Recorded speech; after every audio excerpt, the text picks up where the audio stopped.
Welcome back to M B academy.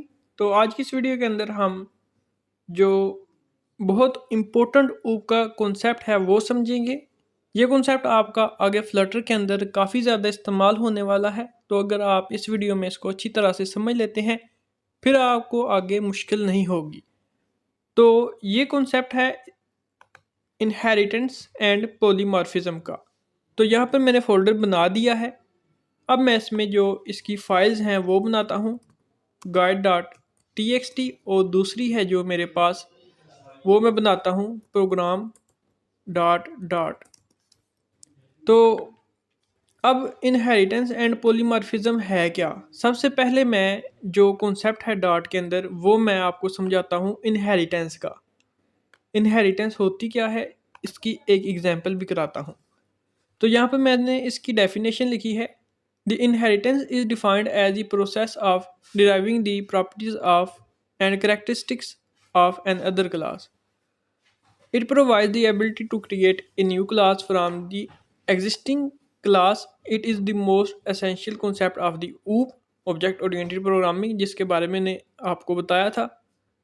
We can reuse the all behavior and characteristics of the previous class in the new class. तो inheritance क्या होती है, इसमें हमारे पास जो है कि एक क्लास है, उस क्लास के जितने भी डाटा मेंबर्स हैं, प्रॉपर्टीज़ हैं या मेंबर फंक्शंस हैं, बिहेवियर्स हैं, उनको हम दूसरी क्लास के अंदर इस्तेमाल करना चाहते हैं।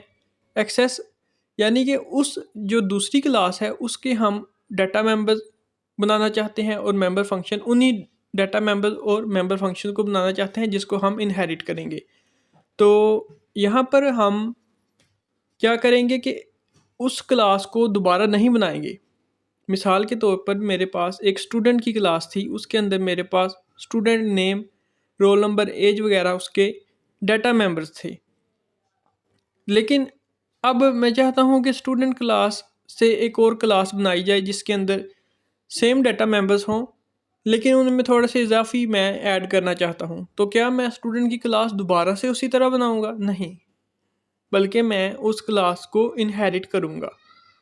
तो यहाँ पर ये बिल्कुल विरासत का कॉन्सेप्ट है, जो वो उस तरह का होता है कि आपके जो बाप दादा थे उनके पास अगर कोई जायदाद है तो वो जायदाद उनके बच्चों के अंदर मुंतकिल होती है। इसी कॉन्सेप्ट के बेस पर इनहेरिटेंस के अंदर दो क्लासेस होती हैं, एक पेरेंट क्लास और दूसरी चाइल्ड क्लास। अब पेरेंट क्लास कौन सी होती है? Class which is inherited by the other class, यानी कि जो इनहेरिट हुई है, ठीक है, is called super class and parent class. ये सुपर क्लास भी कहलाती है और पेरेंट क्लास भी कहलाती है। It is also known as base class, इसको बेस क्लास भी कहते हैं। चाइल्ड क्लास कौन सी होती है? Class which is inherit property from other class is called the child class. It is also known as the derived class और sub class. ये डिराइव क्लास भी कहलाती है और सब क्लास भी कहलाती है। ये क्या करती है कि ये जो पेरेंट क्लास है उसकी प्रॉपर्टीज़ हैं जो, और उसके बिहेवियर्स हैं जो, उनको अपने अंदर समो लेती है, उनको अपने अंदर इस्तेमाल करती है। तो इनहेरिटेंस है जो, इसका जो हम अब थोड़ा सा सिंटैक्स देख लेते हैं कि ये किस तरह हम यूज़ करेंगे अपनी प्रोग्रामिंग के अंदर। उसके बाद मैं आपको इस पर एक प्रैक्टिकल प्रोग्राम कराऊंगा। तो ये उसके सिंटैक्स है। इसमें पहले हम चाइल्ड क्लास का नाम लिखते हैं, उसके बाद हम एक्सटेंड्स, एक कीवर्ड इस्तेमाल होता है, जिस तरह क्लास कीवर्ड है इसी तरह एक्सटेंड्स एक कीवर्ड है। उसके बाद हम जिस क्लास की प्रॉपर्टीज़ और बिहेवियर्स को हमने इनहेरिट करना है, इस्तेमाल करना है इस क्लास के अंदर, उसका नाम लिखेंगे। तो ये था इसका सिंटैक्स। अब हम इसके जो प्रैक्टिकल है उसकी तरफ जाते हैं और फिर आपको, मुझे उम्मीद है कि अच्छी तरह से इसका जो कॉन्सेप्ट है वो समझ आ जाएगा। तो यहाँ पर मैं एक प्रोग्राम लिखता हूँ। एक प्रोग्राम मैंने लिखा है जिसके अंदर क्या है, मेरे पास एक क्लास है जिसका नाम है बर्ड। ये एक जेनेरिक क्लास है, जैसा कि अगर जिस तरह पर्सन होता है, एक पर्सन की क्वालिटी क्या होती है, एक पर्सन का नाम होता है, एक पर्सन की कोई आइडेंटिटी होती है, ठीक है, एक पर्सन के कुछ बिहेवियर्स होते हैं, एक पर्सन चल सकता है। इसी तरह जो बर्ड है ना, बर्ड ये एक जेनेरिक चीज़ है। यहाँ पर ये नहीं बताया गया कि वो कौन सा परिंदा है, वो मोर है, ईगल है या कुछ भी। यहाँ पर बर्ड एक जेनेरिक है। तो परिंदे के अंदर कुछ खुसूसियात जो हैं वो क्या है, वो है हमारे पास फ्लाई। तो परिंदा क्या कर सकता है, परिंदा उड़ सकता है, लेकिन सारे परिंदे नहीं उड़ सकते। कुछ परिंदों के अंदर और खुसूसियात भी होती हैं। कुछ परिंदे बोल सकते हैं, जिस तरह तोता होता है। तो हमने क्या किया कि इस क्लास को हमने इनहेरिट किया है, क्लास का नाम लिखा है और एक पैरट नाम की क्लास बनाई है। इसके अंदर हमने, इसके बाद मैंने एक कीवर्ड लगाया है एक्सटेंड नाम का, और आगे हमने उस परिंदे को जिससे इनहेरिट करना है उसका, उस क्लास का नाम लिखा है कि बर्ड। अब क्या है, अब ये बात है कि जो तोता है वो बोल सकता है, द पैरट कैन स्पीक। तो ये हमने ना एक इजाफी जो है, इजाफी मेंबर फंक्शन बना दिया है यहाँ पर। इस क्लास के अंदर था कि परिंदा उड़ सकता है, इस क्लास के अंदर है कि तोता है जो वो बोल सकता है। अब इस क्लास का जो मेंबर फंक्शन है वो इस क्लास के अंदर ऑलरेडी आ चुका है, यानी कि हम इसका ऑब्जेक्ट बनाएंगे तो वो यूज़ होगा इस तरह। इसको नीचे हम वर्ड मेन से समझते हैं कि मैंने पैरट पी नाम का एक ऑब्जेक्ट बनाया है, आगे मैंने न्यू कीवर्ड लगाया है, उसके बाद मैंने पैरट का जो कंस्ट्रक्टर है जिसके बारे में हमने अपनी पिछली वीडियो के अंदर डिस्कस किया था वो लिख दिया है। अब देखें, हमने यहाँ पे पैरट इस्तेमाल किया है। पैरट के अंदर फ्लाई नाम का फंक्शन नहीं है। फ्लाई नाम का फंक्शन किसके अंदर है, फ्लाई नाम का फंक्शन तो बर्ड के अंदर है, जो हमारी सुपर क्लास है या पेरेंट क्लास है। फ्लाई नाम का जो मेंबर फंक्शन है वो हमारे इस क्लास के अंदर है। लेकिन देखें कि हमने ऑब्जेक्ट जब चाइल्ड क्लास का बनाया है तो हम फिर पेरेंट क्लास की प्रॉपर्टीज़ और बिहेवियर्स भी एक्सेस कर रहे हैं। तो इसको हम रन करके देखते हैं, तो आप इसको देखिएगा कि ये प्रिंट क्या करता है। अच्छा, मैंने इसको सेव नहीं किया तो मैं इसको सेव कर लेता हूँ। तो ये आप run, the parrot can speak, the bird can fly. ठीक है, आपको इस चीज़ की समझ आ गई। ये थी हमारे पास इनहेरिटेंस, कि जिस तरह ये हम इस तरह भी कर सकते हैं कि अगर आप एक स्कूल का सिस्टम बनाना चाहते हैं, एक स्कूल का डेटाबेस बनाना चाहते हैं या इस तरह का कोई करना चाहते हैं, तो स्कूल के अंदर कुछ हमारे पास डिवीजन्स होती हैं, कामों की डिवीजन्स होती हैं, जिनमें से मिसाल के तौर पर कोई बंदा टीचर होता है, कोई स्टूडेंट होता है, कोई प्रिंसिपल होता है, कोई हेडमास्टर होता है। तो उन सब के अंदर जेनेरिक चीज़ क्या है, जेनेरिक चीज़ है कि ये सारे पर्सन्स हैं। तो हम एक पर्सन नाम की क्लास बनाएंगे, जिस तरह यहाँ पर बर्ड नाम की क्लास है वहाँ पर हम पर्सन नाम की क्लास बनाएंगे, और उसके अंदर हम कुछ डाटा मेंबर्स लिख देंगे। पर्सन का क्या होता है, नाम होता है, आइडेंटिटी होती है, आइडेंटिटी स्टूडेंट के लिहाज से उसका रोल नंबर होगा, क्लास के टीचर के लिहाज से उसका जो टीचर आईडी होगी, या फिर जो इसी तरह हमारे पास ये कुछ जेनेरिक चीज़ें होंगी। एक पर्सन क्या कर सकता है, एक पर्सन चल सकता है, एक पर्सन बोल सकता है।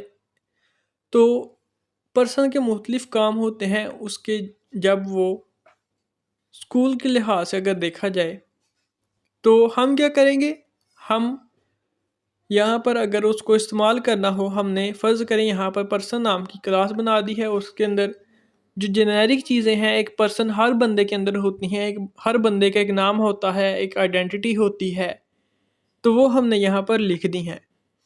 लेकिन अगर वो बंदा थोड़ा स्पेसिफिक हो जाए तो उसकी और चीज़ें इजाफी हो जाती हैं। मिसाल के तौर पे यहाँ पर स्टूडेंट अगर आ जाता है तो स्टूडेंट का रोल नंबर, वैसे तो आइडेंटिटी में स्टूडेंट का रोल नंबर भी आ सकता है, लेकिन यहाँ पर मिसाल के तौर पे समझाया जा रहा है कि हम क्या करेंगे, यहाँ पर स्टूडेंट नाम की एक सब क्लास बनाएंगे और उसको इनहेरिट करेंगे पर्सन नाम की क्लास से।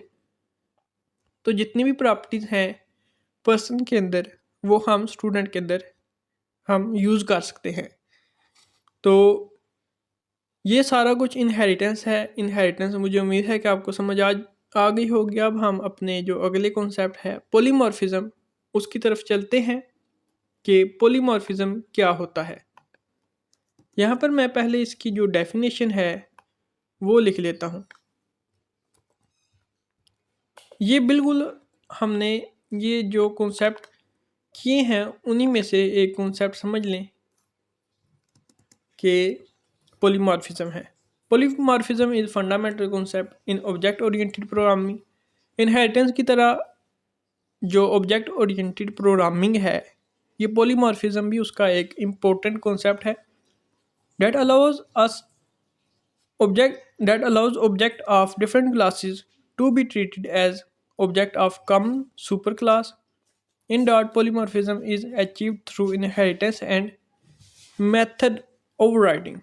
इसको हम एक प्रोग्राम की मदद से समझेंगे तो आपको इसकी अच्छी तरीके से समझ आ जाएगी। यहाँ पर मैं प्रोग्राम 1 बनाता हूँ और यहाँ पर मैं इसका जो इनहेरिटेंस पॉलीमॉर्फिज्म है इसका प्रोग्राम लिखता हूँ।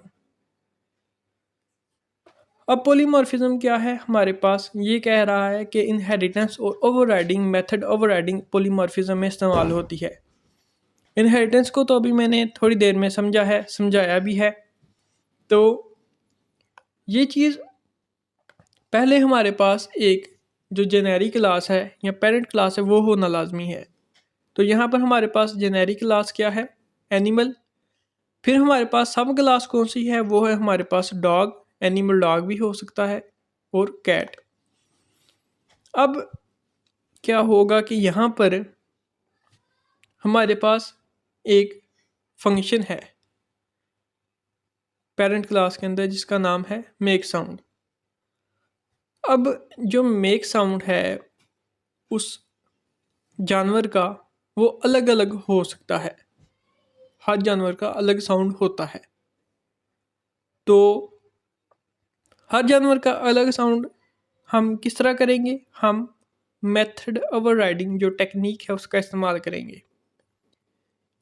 ये टेक्निक क्या होती है, इसके अंदर हम अपने जो पिछली क्लास है उसमें इस्तेमाल होने वाले जो मेथड्स हैं या मेंबर फंक्शंस हैं उनको ओवरराइड करते हैं। यानी कि ये हमने एक लिखा हुआ है, इसको हम रन पहले करते हैं, फिर आपको समझ आएगी इस चीज़ को कि मैं क्या कह रहा हूँ। हमने ऑब्जेक्ट बना दिए हैं 2, एनिमल और डॉग और कैट का। फिर हम इनकी जो मेंबर फंक्शन हैं उनको एक्सेस कर रहे हैं। तो इसको मैं सेव कर लेता हूँ एक मरतबा।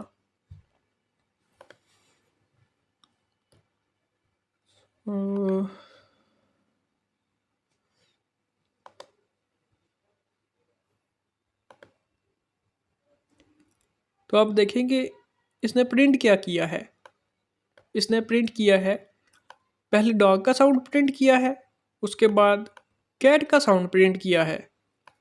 लेकिन आप सोच रहे होंगे कि जो पेरेंट क्लास के अंदर हमारे पास ये प्रिंट करना था वो कहाँ पर है। तो जब हम मेथड ओवरराइडिंग करते हैं तो पिछले जो पेरेंट क्लास के अंदर मेंबर फंक्शन होता है उसकी प्रॉपर्टीज़ बदल जाती हैं। फिर हम उसको अपने मुताबिक हम उसको चेंज करते हैं, इसको मेथड ओवरराइडिंग कहते हैं। अब आप देख सकते हैं कि मेथड ओवरराइडिंग में पहले हमारे पास एक एनोटेशन जो हमारे पास ऐट के साथ इस्तेमाल होता है कीवर्ड, उसको हम एनोटेशन कहते हैं।